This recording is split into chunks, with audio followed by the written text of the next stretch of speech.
Well, yeah, shot. Those tighter ones, that tighter line, if it's closer to your right shoulder, there's no harm in maybe punching, yeah. I mean, you can cut, right? So if it's in nice and tight, you can cut the ball, but you've got to hit it nice and late, right? Because if you try and hit the ball, so if I give an example here, if you try and hit the ball like too tight to your body here, there's a real risk you'll chop it on, or you'll give yourself space and nick it to the slips or the keeper. So tighter the line, punch. So if you go back onto the back foot when the ball's short with a subtle mindset to punch, if it is wide, you can go from the punch shape to the cut shape. Because when you punch, you hit the ball a little bit earlier, right, out here, but when you cut, you hit it later, right? So you can go from punch shape to cut shape if it's wider.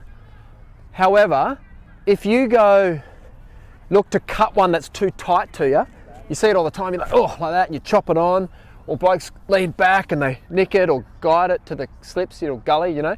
So go back to punch, and then if it's wider, extend your hands and cut. If it comes back into you, you're in a good position to defend, to work, right? To punch if you need to. It's a tighter position. But if you've got width, take it, smack it, right? So the best players use width to their advantage, right? But it's a fine-edged sword, because if you try and cut that one that's too tight, you're a chance of chopping one on, right? So go back to punch, and then you can always cut if it seems away or whatever. Yep. Or if it does move, you're in a better position to defend.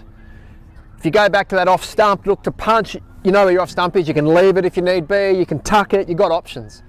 Best players have options.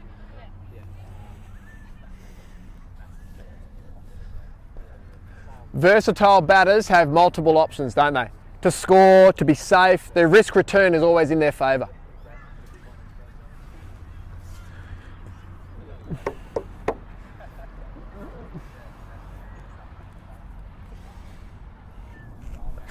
Cut. Oh yeah, good leave. But let's be aggressive. Let's take advantage of that. Excellent. Nice hands. Beautiful hands, Jack. Well done. Good job.